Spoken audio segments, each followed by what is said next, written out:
Welcome back to DM Gives Inspiration. This episode is a Postmortem, a production diary for There Will Be Dungeons Delvers, the live play D&D podcast over on the Frogpants Network. Delvers was a 36-episode arc, 3 seasons, each episode about 3 hours, that took place over the last year, completing its final episode and finale this past weekend. This episode serves to peel back the curtain on that show. The preparation, the execution. If you listen to There Will Be Dungeons, then this will be a fun little backstage pass. If you don't, then I hope it'll serve as an example of play. A haphazard tale of how the magician performs his tricks. How DMing's really done.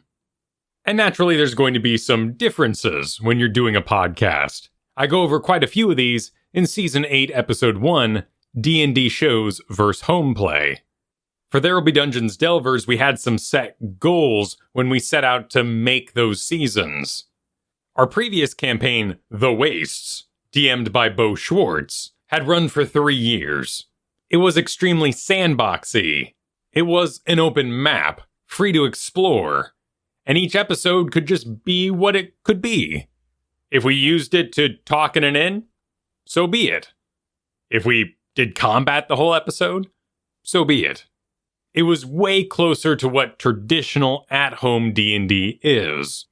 We took a break for the holidays after episode 130 on December 20th, but upon rejoining after the new year, Bo Schwartz requested a break from the show, so I stepped up to DM. And with this change off of DMs, Scott wanted to try something new. He wanted to transform the show into seasons. And not only would the individual season have an arc that people could follow, each individual 3-hour episode would have a start, middle, and end. So every episode could be a good onboarding point for a new listener. Much like Saturday morning cartoons or even The Mandalorian, there would be limited 2-part episodes. Maybe the finale could be 3 parts. I thought this was an awesome idea, and I've DM'd a lot of one-shots. So basically, we set about making consistent characters going through a long series of one-shots. I was initially told I'd be doing 12 episodes, with 1 week to plan. Combat is a huge part of D&D. Role-playing combat is really time-intensive, and combat already doesn't work so well in an audio format. Listeners can't see the miniatures, can't see the ranges, don't know the size of the enemies or have that constant reference in front of them. And in order to facilitate a 3-hour episode where an entire story could be told through D&D, I had to shorten combat. So I made a world where meta-knowledge existed, and that's where you get into the guild. Originally called the Dungeon Guild, it became known as the Delvers Guild, as we liked the name better as the show went on. This setting provided that meta-knowledge that would make our show faster. In that first week, I wrote a short 5-page guidebook for the players. It had terms in it, like boss, buff, heal, loot, trash, quest, solo, spawn, want to buy, video game terms. But they existed in the world, and players could remain in character as they communicated what they would normally say through table talk. They were also given a monster hunting guide in the form of tiers.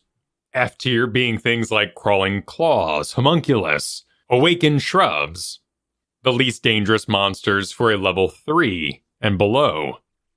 S tier was the most deadly things in the low levels. Awakened trees, carrion crawlers, gargoyles, gelatinous cubes, and the characters could make an investigation check to look up the monster in front of them and see its difficulty rating.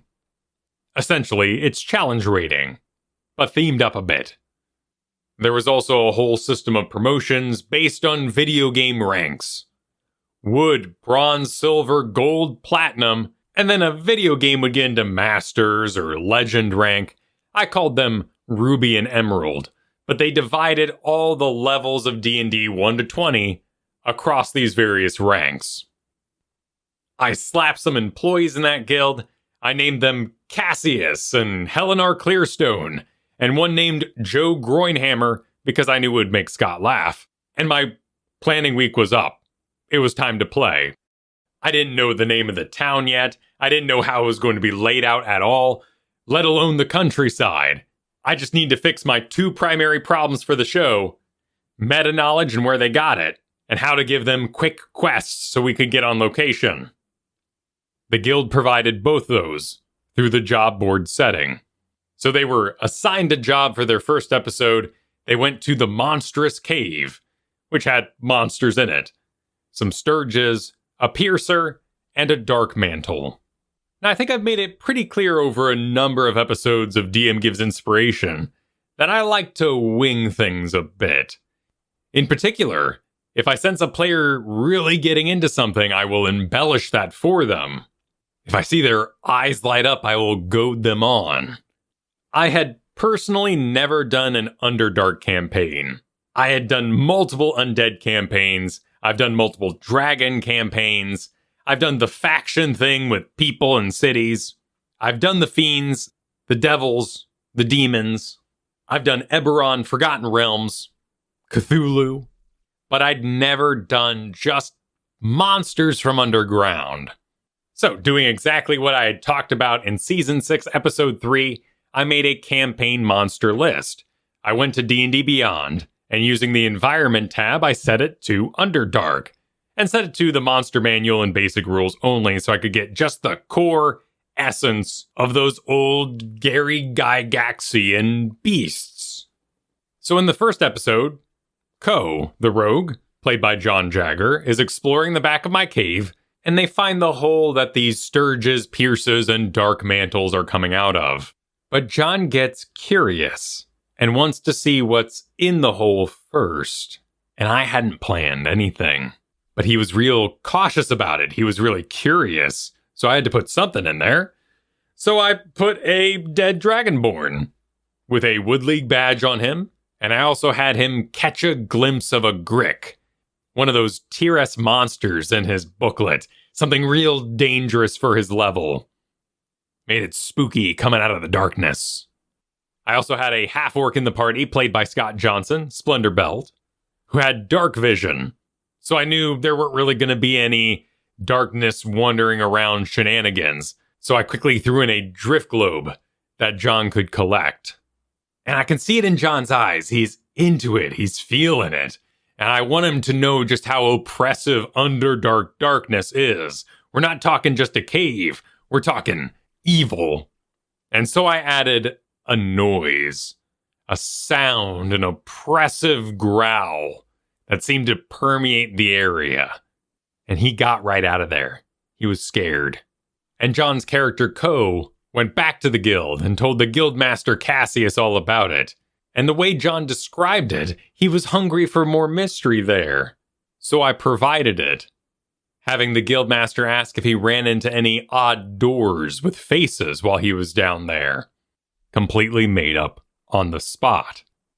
All I knew for sure that was going to happen that episode was the guild interaction and the arrival at the cave with the monsters to fight.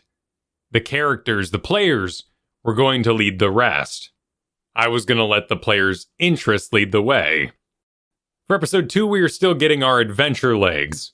The players went off to a crypt and fought shadows and a poltergeist. The mission was to purify a fountain by visiting 3 different shrines of a sort. The fountain, in my mind, was just filthy, filled with a sludge you would find at the bottom of a large trash can. But when I described it as a black ooze, the players once again perked up. And they began to make mental connections that I had not planned for. What was the sound in the Underdark? What's the black ooze? And why is the black ooze generating evil spirits? The players felt pretty clever making that connection. And who am I to tell them they're wrong? So it became true in my world. The sound, the Underdark, the black ooze, it was all related, it was all connected.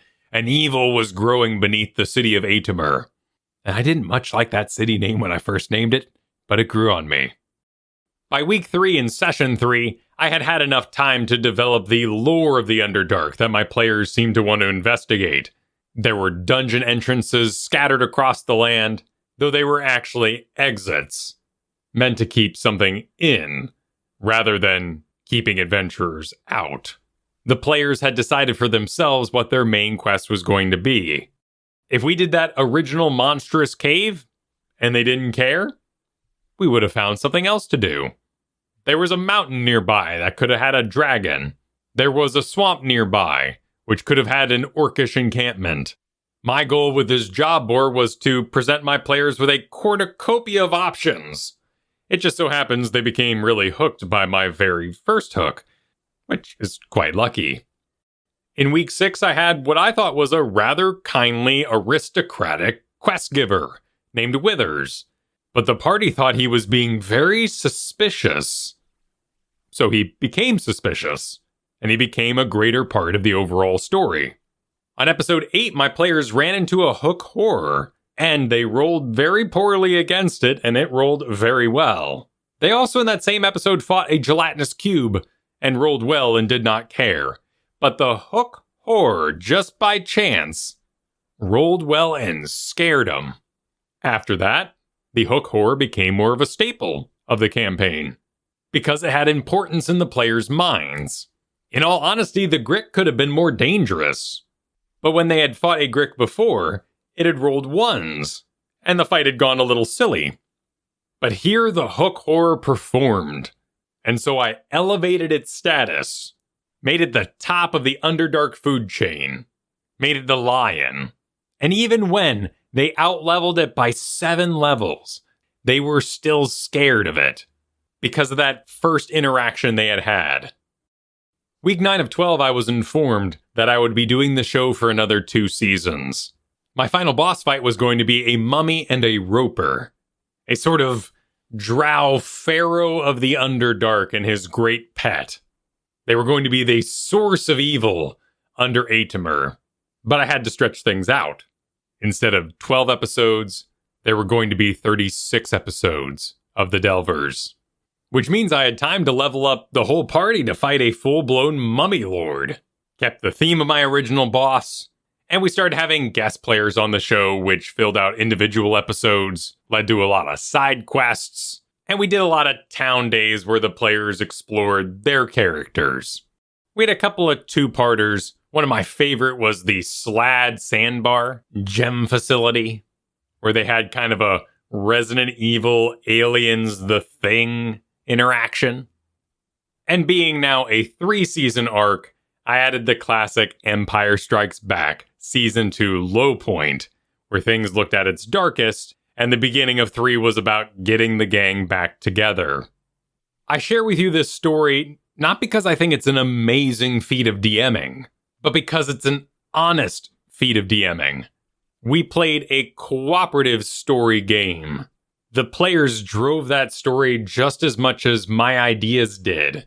There was very little pre-written backstory. We all made it up as we went. And together it became something that was worthy of a finale, and something I'm very proud of.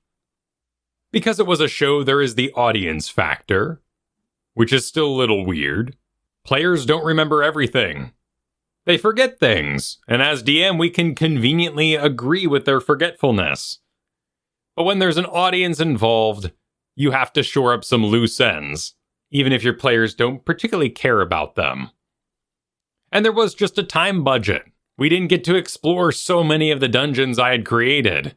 We never found out where the evil forge was that created the cursed weapons.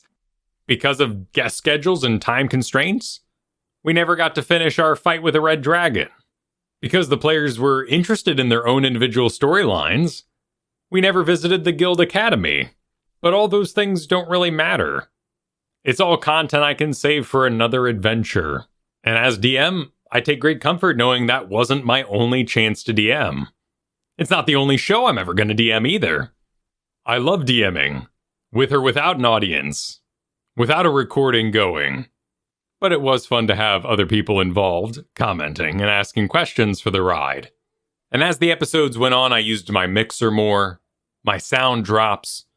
But the biggest thing I took away from doing a game digitally for a show was music. Music was so important to my players. With in-person D&D, you can really sustain your players' immersion through your own energy, eye contact, body language. I'm a DM who's up and about, not always sitting down. I'm moving amongst the table. I'm having smaller conversations with my players here and there. I'm dividing up the room, sending players away, putting my feet up, pretending to play a guitar.